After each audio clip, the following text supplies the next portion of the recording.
Selamat siang Ica. Senang sekali bisa bertemu dengan kamu hari ini. Bagaimana perjalanannya ke sini tadi? Sempat kena macet? Kak, enggak sih. Tadi lumayan macet aja. Baguslah kalau begitu. Silakan ambil posisi duduk yang paling nyaman bagi kamu ya. Kamu boleh minum dulu kok kalau masih merasa haus. Iya, makasih Kak. Sama-sama Ica. Sebelum kita mulai, saya ingin menyampaikan bahwa ruangan ini adalah ruangan yang aman untuk kamu. Semua hal yang kamu ceritakan di sini bersifat rahasia, kecuali ada kondisi khusus terkait keselamatan jiwa. Jadi, kamu bebas mengekspresikan apapun tanpa takut dinilai. Kita punya waktu sekitar 45 menit hari ini. Bagaimana? Apakah sudah siap? Iya, siap Kak. Sebelumnya saya agak gugup sih.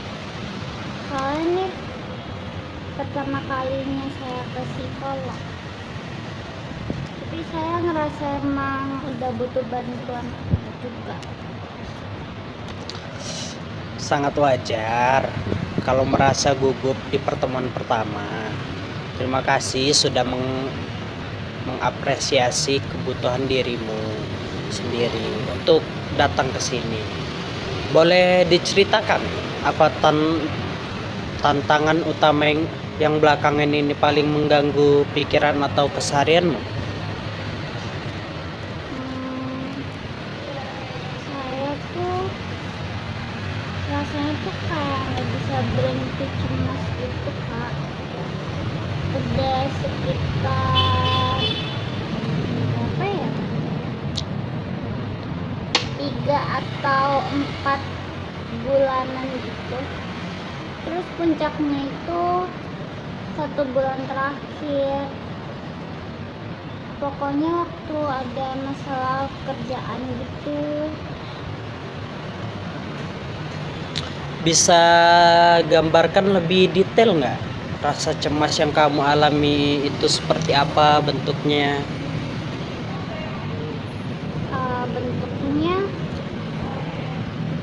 Bentuknya itu kayak apa ya, ada yang di pikiran sama ada yang di fisik gitu Kak.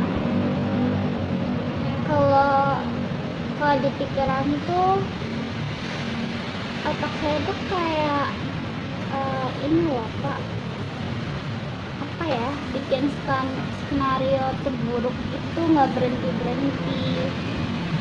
Misalnya kalau ada kayak project baru atau enggak besoknya pas ada jadwal presentasi tugas itu, malamnya saya nggak bisa tidur sama sekali. Saya tuh kayak kepikiran gimana kalau waktu presentasi saya salah ngomong, terus gugup, terus gimana kalau saya tuh kayak nggak bisa jawab pertanyaan, terus saya diketawain gitu. Oh, jadi pikiran itu berputar terus-menerus gitu ya? Lalu apa yang dirasakan oleh tubuhmu saat pikiran-pikiran itu muncul? Itu jantung saya tuh kayak deg-degan gitu Kak. Karena sih kayak berdebar kenceng gitu loh. Terus kadang tuh rasanya kayak sampai ke tenggorokan gitu deg-degannya. Terus telapak tangan saya tuh kadang dingin sampai basah. Terus lidah saya sesak banget rasanya, kayak ketindihan gitu. Waktu itu saya juga pernah ngerasa pusing banget pas mau masuk ke ruang rapat sampai mual. Pasti sangat tidak nyaman dan menguras energi ya. Ica, saat reaksi fisik dan pikiran cemas itu datang bersamaan, apa yang biasanya kamu lakukan untuk mengatasinya? biasanya tuh ini saya kayak nunda tugasnya dulu, terus saya biasanya scroll media sosial gitu berjam-jam, kadang ya main game sampai subuh buat ngalihin pikiran aja. Tapi tuh nggak hilang sih Kak rasa cemasnya, besoknya malah kadang tuh makin parah karena tugasnya tuh malah makin numpuk. Saya ngerasa kayak kejebak di situ aja. Jadi gitu. Terima kasih sudah memetakan reaksimu dengan sangat jelas ya Ica. Apa yang kamu deskripsikan tadi adalah pola yang sangat klasik dari anxiety atau kecemasan. Boleh saya jelaskan sedikit apa yang sebenarnya terjadi di otak dan tubuhmu itu? Boleh Kak, saya mau tahu kenapa tubuh saya merespon kayak gitu. Jadi begini, Ca. Di otak kita ada bagian kecil yang namanya amigdala. Tugasnya itu adalah sebagai alarm bahaya. Zaman dulu ketika manusia purba ketemu singa di hutan, amigdala memicu fight or flight respon. Jantung mempompa darah lebih cepat. Otot menegang, napas jadi dangkal supaya kita bisa lari atau bertarung. Tapi kan saya mau ketemu singa. Nah, masalahnya amigdala kamu tidak bisa membedakan antara bahaya nyata seperti ditabrak mobil dengan ancaman yang sifatnya persepsi, seperti ketakutan dinilai buruk oleh atasan atau dosen kamu. Terus bagi otakmu, rasa takut dinilai gagal itu diartikan sebagai ancaman bahaya fisik. Reaksi menunda pekerjaan itu yang kamu lakukan itu adalah bentuk perlindungan diri, usaha untuk kabur dari rasa tidak nyaman. Oh, jadi kalau tubuh saya merespon itu tuh sebenarnya karena dia tuh nganggap situasi itu berbahaya gitu ya? Ya, betul sekali, Ca. Reaksi tubuhmu normal untuk sebuah persepsi bahaya. Namun, persepsi kecemasan itu seringkali memicu apa yang kita sebut cognitive distortion atau distorsi pikiran. Salah satunya adalah catastrophizing, langsung meloncat ke kesimpulan skenario yang terburuk. Karena kecemasan ini memicu respon fisik terlebih dahulu, mari kita coba untuk teknik dasar yang bisa langsung meredakan alarm bahaya di otak saat gelombang cemas itu datang. Nah, kamu bersedia nggak menyobanya? Iya, boleh Kak, saya mau coba. Teknik ini dinamakan box breathing dan grounding 54321. Kita mulai dengan napas dulu ya. Letakkan satu tangan kamu di dada dan satu tangan lagi di perut. Tutup mata kamu. Jika merasa nyaman atau cukup pandang satu titik netral di lantai. Tarik napas.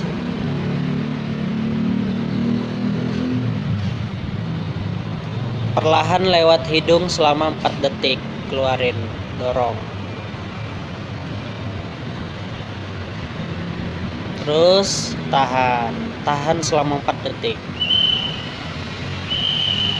Hembuskan.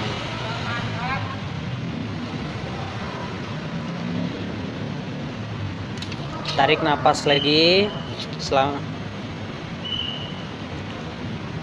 terus hembuskan selama 4 detik.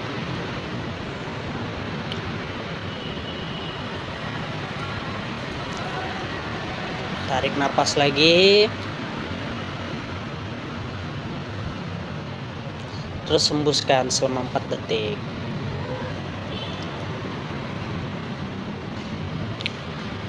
Sekarang buka mata kamu perlahan. Bagaimana rasanya di area dada dan bahu? Agak sedikit lebih rileks sih Kak. Terus otot dada saya jadi nggak tegang tadi. Bagus sekali. Saat kamu memanjangkan hembusan napas, kamu sedang mengirim sinyal ke otak bahwa saya aman saat ini, tidak ada singa yang mengejar saya. Nah, ketika pikiranmu mulai membayangkan hal terburuk, kamu bisa menyambungnya dengan teknik grounding 54321. Gimana cara kerjanya Kak? Cara kerjanya itu ini, sebutkan dalam hati 5 hal yang bisa matamu lihat di sekitar ruangan ini. Terus 4 hal yang bisa kulitmu rasakan, misalnya nih tekstur celana kamu atau dinginnya AC di dalam ruangan ini. Terus 3 suara di sekitar, 2 aroma, dan 1 rasa di mulut. Teknik ini memaksa otak fokus kembali ke detik ini, atau biasa disebut present moment, bukan melayang ke masa depan yang belum tentu terjadi.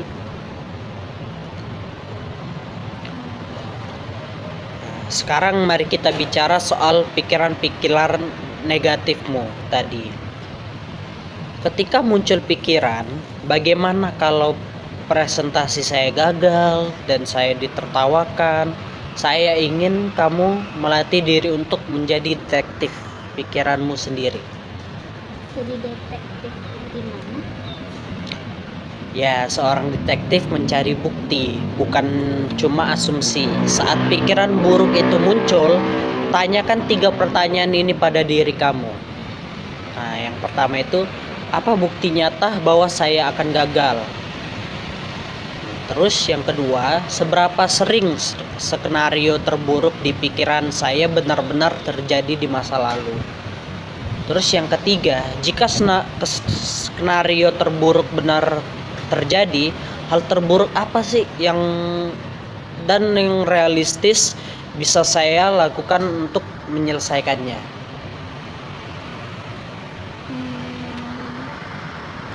Kalau dipikir-pikir, dari belasan kali saya presentasi tuh belum pernah ada yang sampai gagal total sih, karena bikin saya ditertawakan. Kebanyakan lancar aja, atau enggak paling ya ada revisi kecil, tapi tuh di kepala saya rasanya kayak mau kiamat gitu. Nah, itu dia pikiran cemasmu. Seringkali berbohong dan membesar-besarkan fakta. Jadi, mulai sekarang daripada melawan atau lari dari kecemasan itu, coba katakan pada dirimu, "Oke, otak, ya saya sedang cemas karena dia peduli pada pekerjaan ini. Tapi cemas ini cuma emosi, bukan fakta." Itu cara pandang baru sih buat saya Kak. Selama ini saya cuma coba buat maksain pikiran itu hilang, jadinya malah makin stres. Memang semakin dilawan, dia akan semakin kuat. Kita belajar untuk berdampingan dengan rasa cemas itu, tanpa membiarkan dia memegang kendali setir kehidupanmu. Nah, untuk 1 minggu ke depan sampai sesi kita selanjutnya, apa 1 atau 2 langkah kecil yang bisa kamu praktikan nanti? Pertama sih, kalau saya cemas ya, saya mulai datang saat sebelum presentasi. Terus saya mau coba latihan tadi box breathing Dan grounding. dan grounding itu.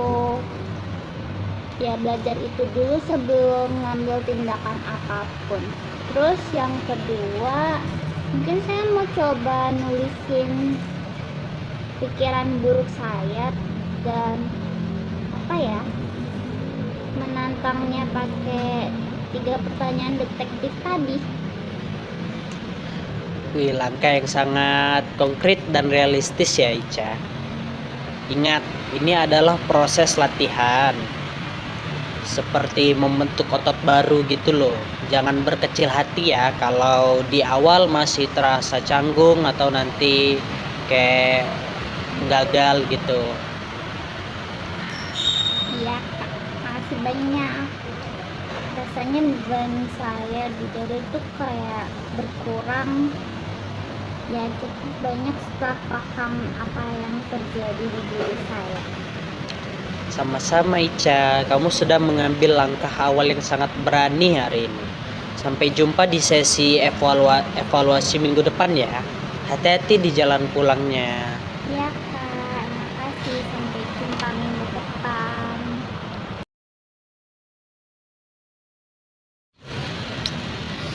Halo Ica, selamat malam. Senang sekali loh bisa bertemu kamu lagi. Bagaimana kabar kamu minggu ini? Malam kak. Secara umum sih kerasa lebih baik ya dibanding minggu kemarin. Ya tetap ada naik turunnya sih kak, tapi saya ngerasa lebih ada pegangan lah buat sekarang. Syukurlah kalau gitu. Adanya perasaan punya pegangan itu progres yang berarti. Minggu lalu kita menyepakati 2 latihan, yaitu teknik box breathing sama grounding saat cemas datang, dan metode pertanyaan detektif untuk menentang pikiran negatif yang kemarin. Bagaimana pengalamanmu mempraktikannya?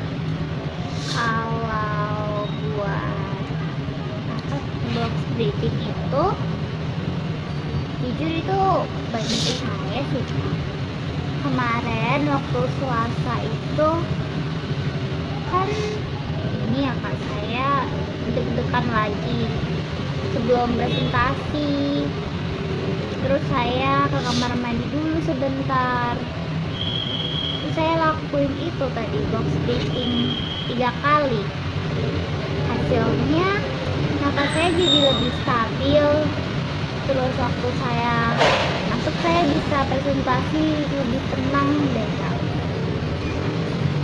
Wih, keren Ica. Kamu berhasil membuktikan ke otakmu bahwa kamu bisa mengendalikan respon fisikmu sendiri. Lalu gimana dengan latihan menjadi detektif pikiran? Nah itu kak, untuk yang ini saya agak ada sedikit kendala sih. Gak apa-apa, sangat wajar kok. Bisa ceritakan kendala apa yang kamu temui saat mencoba menantang pikiran negatif itu? Jadi waktu hari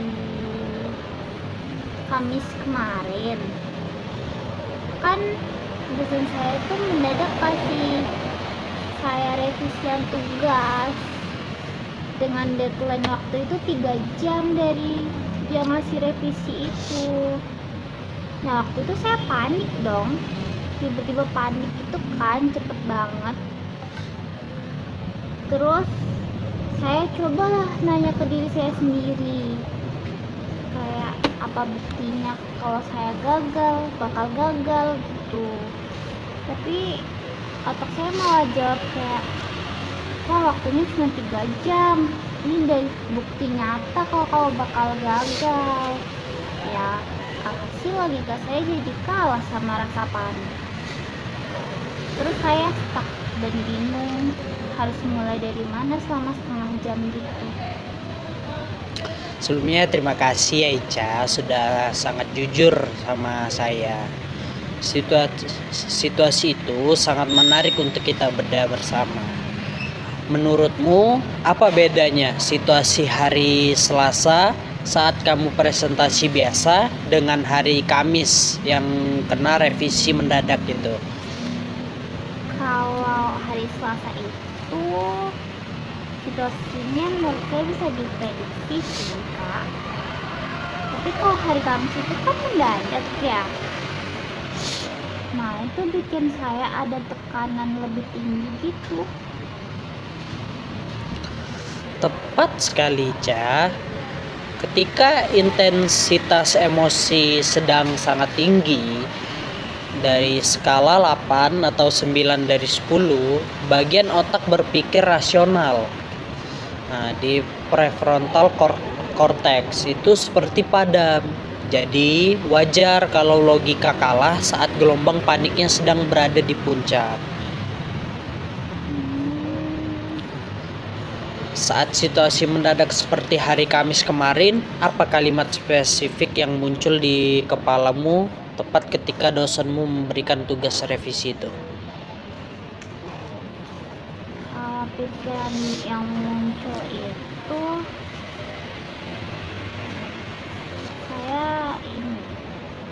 saya mikir kayak ini nggak bakal mungkin selesai kalau terus saya pasti bikin kecewa kelompok saya dan kualitas kerja saya bakal dianggap buruk kayak gitu. Oke, mari kita cermatin kalimat itu dulu. Ini tidak mungkin selesai.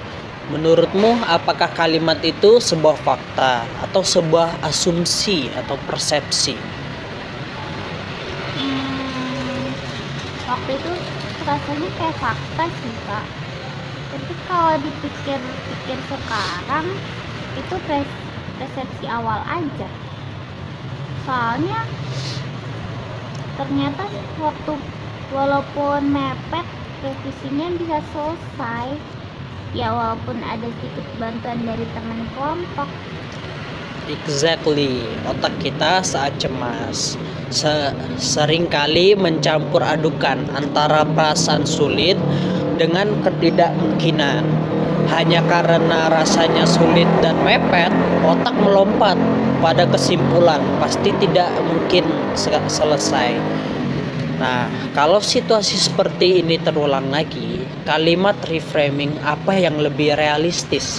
Bukan toxic positivity, tapi fakta yang seimbang yang bisa kamu katakan pada dirimu. Mungkin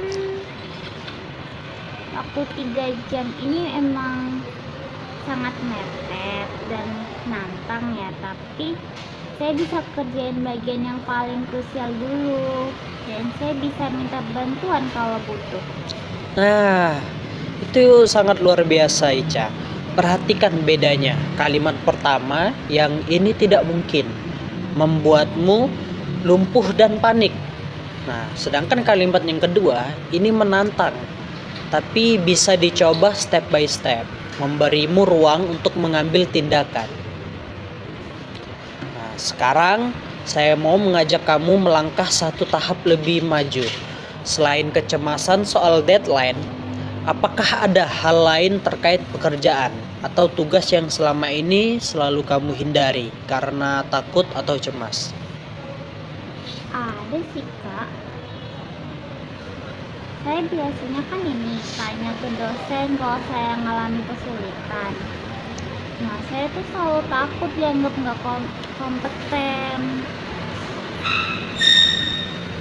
Terus saya kadang pilih diam dan mendam sendiri aja sampai stres. Oke, ini kesempatan bagus untuk kita lakukan yang namanya eksperimen perilaku. Nah, kita akan menguji apakah kekuatanmu itu benar-benar kenyataan atau hanya ilusi dan dari kecemasan. Gimana cara eksperimennya Kak? Oke, kita buat hipotesisnya dulu ya. Yaitu prediksi cemasnya si Ica. Kalau saya bertanya atau minta bantuan ke dosen akan menganggap saya tidak kompeten. Nah, minggu ini tugas eksperimen kamu adalah sengaja mengajukan satu pertanyaan atau diskusi kecil terkait tugas ke dosen kamu. Sebelum kamu merasa terdesak, lalu kita amati bagaimana reaksi dosenmu nanti. rasanya agak nakutin sih Kak. Bayanginnya aja udah bikin deg-degan. Rasa deg-degan itu tuh wajar, Rica. Tapi ingat, tujuan eksperimen ini bukan untuk menjadi sempurna, melainkan untuk mengumpulkan data real. Atau kalau dosenmu merespon dengan baik, berarti prediksi cemasmu patah.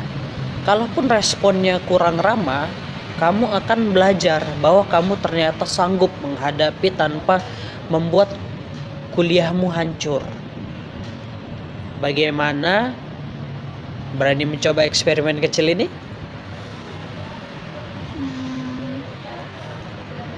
Iya deh Kak, saya siap coba. Tapi satu pertanyaan kecil dulu ya buat minggu ini. Gak apa-apa kok, langkah yang sangat berani. Mari kita rangkum apa yang kita dapatkan dari sesi hari ini dulu. Hari ini saya belajar kalau paniknya sangat tinggi, saya harus nurunin gelombang kecemasan fisiknya dulu, pakai napas sebelum coba berpikir jernih. Dan saya perlu bedain mana asumsi sama fakta sebenarnya. Terus ada tugas eksperimen minggu ini. Sangat benar, kamu belajar dengan sangat cepat ya Ica. Untuk minggu depan fokus kita adalah melihat hasil eksperimen perilaku tadi dan mulai melatih regulasi emosi jangka panjang kamu. Iya Kak, makasih banyak atas bimbingannya hari ini. Saya ngerasa jauh lebih siap buat menghadapi minggu ini. Sama-sama Ica. Ingat, setiap kali rasa cemas itu datang, sapa dia sebagai sinyal tubuh biasa. Lalu lakukan eksperimenmu. Sampai ketemu minggu depan ya. Ya Kak, sampai ketemu minggu depan. Oke, sama.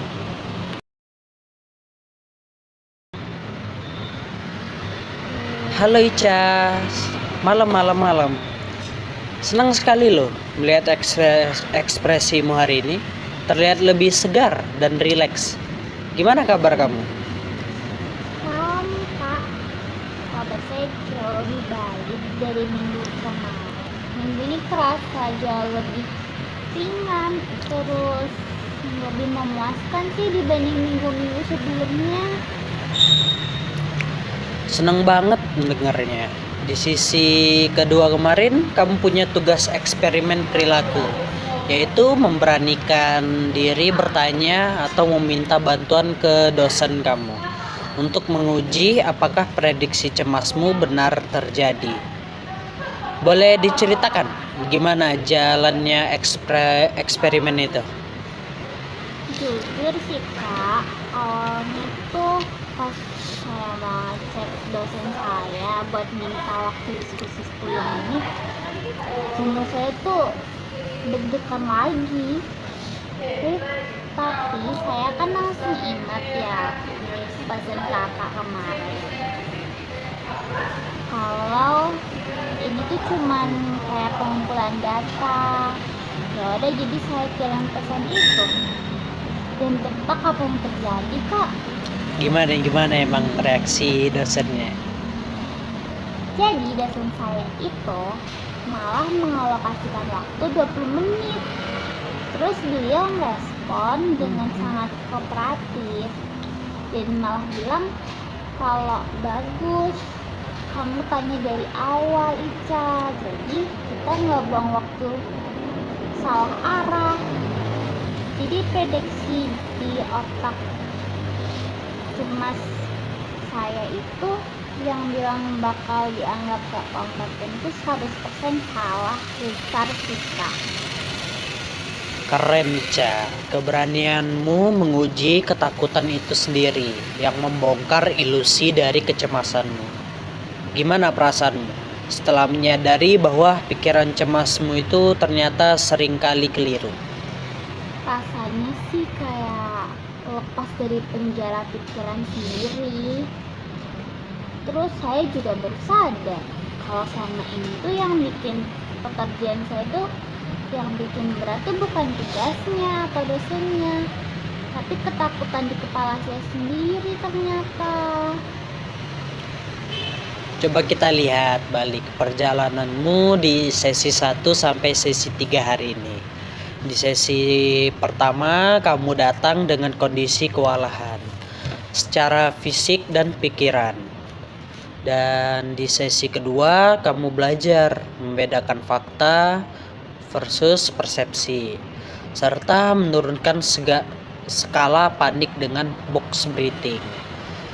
Dan sesi ketiga ini kamu sudah membuktikan sendiri kemampuan menaklukkan ketakutan lewat tindakan nyata. Apa perubahan paling besar yang kamu rasakan pada dirimu saat ini? Coba. Perubahan terbesarnya itu kontrol. Jadi sekarang kan kalau rasa cemas itu datang, kayak saya deg-degan atau nggak tangan saya dingin, saya jadi nggak panik lagi. Terus saya jadi sadar kayak, oh ini tuh alarm tubuh saya yang lagi aktif ternyata. Terus saya pakai teknik napas dan tanya fakta ke diri sendiri. Jadi saya ngerasa bisa megang kendali lah atas diri saya lagi. Itu adalah pencapaian yang sangat besar ya Ica. Nah, karena ini hari ini adalah sesi terakhir konseling kita, fokus utamanya kita adalah memastikan kamu siap menjadi psikolog bagi dirimu sendiri di luar sana. Ya, sesi terakhir ya Kak. Agak sedih, tapi di sisi lain saya merasa siap sih Kak. Rasa siap itu adalah modal utamanya. Perlu diingat, hidup akan tetap punya pasang surut. Nanti mungkin akan ada hari-hari berat di mana kecemasan itu datang lagi. Itu bukan berarti kamu gagal atau kembali ke titik nol, melainkan sinyal bahwa tubuhmu sedang lelah atau tertekan. Terus apa yang harus saya lakukan kalau cemasnya itu muncul lagi di masa depan Kak? Nah, sebelum itu mari kita buat peta pertolongan dulu. Yaitu peta pertolongan pertama. Khusus untuk Ica, yang pertama itu sinyal awal atau early warning. Apa tanda pertama kalau kecemasanmu mulai menumpuk? Pola tidur saya tuh jadi mulai berantakan dan saya mulai nunda-nunda kerjaan kecil. Bagus, itu sinyalnya. Yang kedua, tindakan yang pertama yaitu emergency action. Jika sinyal itu muncul, langkah apa yang akan kamu ambil nanti? Pertama, saya bakal berhenti sebentar dan ambil napas dengan teknik tadi box breathing. Nah, terus kedua saya bakal lakuin grounding buat untuk menarik fokus ke saat ini. Terus yang ketiga, nulis pikiran buruk saya di kertas dan dibedah pakai 3 pertanyaan detektif tadi. Sangat terstruktur ya. Dan yang keempat, saya tambahin dukungan sosial. Jika rasanya terlalu berat untuk diurai sendiri, kamu bisa loh cerita ke sahabat, keluarga, atau kamu selalu bisa menjadwalkan sesi konsultasi kembali ke saya. Pintu ruang konseling ini selalu terbuka kok untuk kamu. Proses konseling ini berhasil bukan semata-mata karena teknik yang saya berikan, melainkan karena komitmen dan keberanian kamu untuk mempraktikannya. di kehidupan nyata. Tidak semua orang berani berhadapan langsung dengan ketakutannya seperti yang kamu lakuin. Makasih ya kak. Tanpa arahan dan ruang aman dari kakak di semester 1 kemarin, mungkin saya masih terjebak di lingkaran overthinking sampai sekarang. Sama-sama. Terima kasih kembali atas kepercayaannya, Ica. Apa pesan terpenting yang ingin kamu titipkan untuk dirimu sendiri jika suatu saat nanti kamu merasa ragu dan cemas lagi? Pesan untuk diri saya,